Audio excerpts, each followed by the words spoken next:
Hola familias, hoy vengo con una pregunta de homeschooling. La verdad es que no recuerdo si me la dejaron en Telegram o en YouTube, pero son los dos sitios donde me podéis dejar preguntas o simplemente sugerencias de temas que os gustaría que tratara en el canal. Esta pregunta dice: Hola Lau, quizás podrías ayudarnos a cómo llevar la parte difícil del homeschooling. Por ejemplo, a mi hijo no le gusta escribir, tiene 6 años. ¿Me relajo o hacemos un poquito cada día? Y lo primero que te voy a decir es que esta no es la parte difícil del homeschooling, al contrario. Esta es la ventaja del homeschooling, esto es lo bueno del homeschooling. Lo bueno del homeschooling es que tu hijo con 6 años que no quiere escribir, has dicho no le gusta escribir, lo bueno es que tú te puedes plantear qué hacer. Si insistir un poquito, hacer un poquito cada día, o relajarte, dejarlo y esperar que sea su momento. Así que esta no es la parte difícil del homeschooling, es la parte buena. Precisamente por eso hacemos homeschooling. Es una de las... Igual no es el motivo por el que la gente empieza a hacer homeschooling, pero sí es uno de los motivos por los que seguimos. Cuando a mí me preguntan, ¿por qué empezaste a educar en casa? Y yo siempre digo, fue algo circunstancial, algo que pasó en ese momento que me hizo decidir sacar a mi hijo del sistema. Pero la pregunta interesante, o más bien la respuesta interesante, es a la pregunta de ¿por qué sigues? Porque 15 años después tus hijos no han vuelto a pisar una escuela. Y es por cosas como esta. Porque hay un momento en el que de pronto tienes una dificultad o un conflicto que cuando te pones a pensarlo un poco, te das cuenta de que eso es un conflicto desde la perspectiva del sistema, pero que al estar en casa, eso no es un conflicto, no es una dificultad, no es un problema. Puede que sea un reto, pero cuando lo piensas un poco, te das cuenta de que realmente te estás planteando algo con la perspectiva del sistema. Esto dentro del sistema sería un conflicto, sería un problema, porque tendrías un niño que no quiere escribir en una edad dentro de un curso en el que le toca sí o sí escribir, quiera o no quiera, esté preparado o no esté preparado. A veces no quieren escribir porque no están preparados, porque físicamente no tienen la capacidad motriz necesaria para manejar el lápiz o el bolígrafo. Entonces, sí, eso se puede trabajar, pero también se puede esperar a que tenga el nivel de madurez adecuado.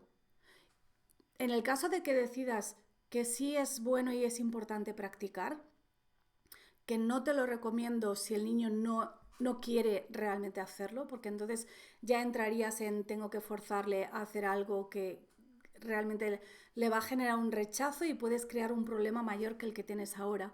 Pero en ese caso no se trataría de escribir, sino de practicar la motricidad.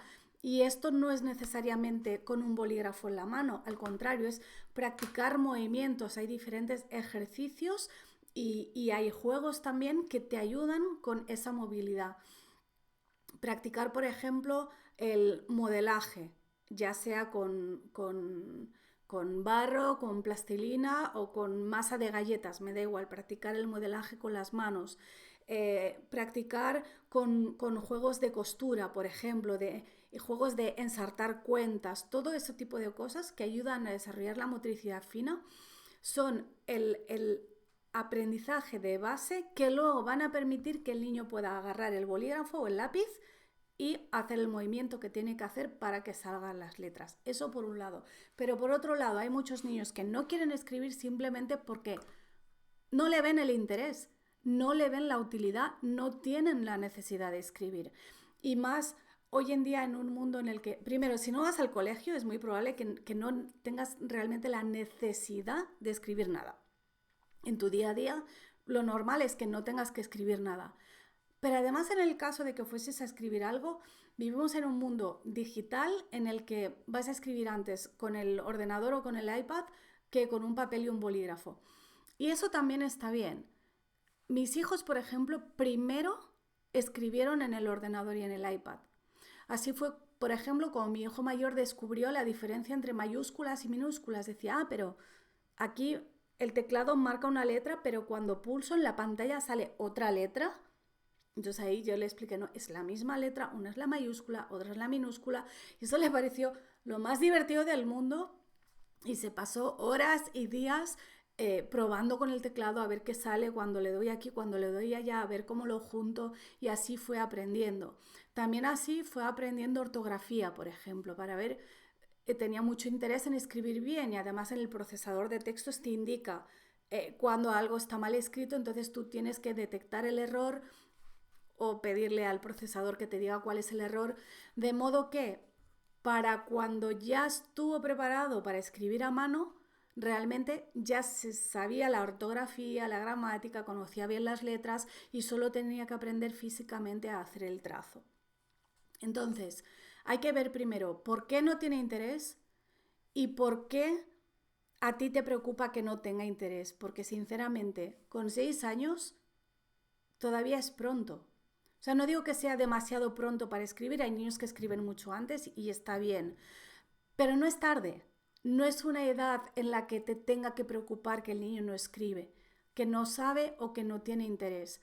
Pero sí conviene que trates de descubrir por qué no tiene interés, si es porque no le ve la necesidad, no le ve la utilidad, no ve que eso sirva para nada en su vida, o si es que le cuesta el trazo, le parece difícil y por eso no quiere hacerlo, porque a lo mejor todavía no está preparado físicamente a nivel madurativo para escribir. Entonces, la respuesta es, por supuesto, relájate. Eso de hacer un poquito cada día, ¿para qué? Para que se acostumbre en teoría. ¿Crees que con eso al final le acabará gustando? Pues no necesariamente. A mí hay cosas que no me gustan y si me obligas a hacer un poquito cada día no vamos a conseguir nada bueno. Y no queremos eso. Entonces, aprovecha, precisamente aprovecha que no está en el sistema, que no tiene que cumplir unos objetivos de un programa pedagógico, de un colegio ni de un ministerio. Aprovecha que no tiene ni la presión de grupo ni la presión del centro y del profesor y que lo haga en su momento.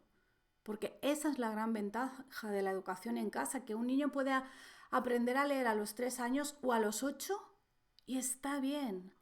A leer o en tu caso a escribir. Plantéate, en vez de pensar, ¿qué hago con él? Insisto o le dejo, piensa, ¿qué hago conmigo? ¿Por qué esto a mí me preocupa? ¿Por qué creo que aquí hay un problema? ¿Por qué creo que tengo que tomar una decisión y no sé qué decisión tomar? Vuelve la mirada hacia ti por esta vez y no hacia el niño. Y deja al niño en paz, con perdón de la expresión, pero olvídate de pensar en términos escolares y en términos del sistema. La pregunta me ha gustado mucho cómo está formulada porque dice, ¿podrías ayudarnos a cómo llevar la parte difícil? Esa no es la parte difícil. Hay otras, podemos hacer un vídeo sobre las partes difíciles de la educación en casa, pero esa no es una. La gran ventaja es que puedan hacer las cosas a su ritmo, en su momento. En su momento. Y está claro que si tu hijo no quiere escribir eso porque no tiene interés o porque todavía no tiene la capacidad, si me dijeras, es que tiene 10 años y sigue sin escribir, te diría, bueno, pues igual sí hay que empezar a hacerle entender que tiene que practicar un poco y con 10 años un niño ya lo puede entender. Pero con 6 no, con 6 años realmente un niño lo que tiene que hacer es jugar, jugar, jugar, jugar, jugar un poco más y si no sabe leer, que le leas tú mucho, todo lo posible, todo lo que queráis y ya está, no necesita nada más. Así que esa no es la parte difícil, es la parte positiva. Nada más que tengáis una feliz tarde. Chao.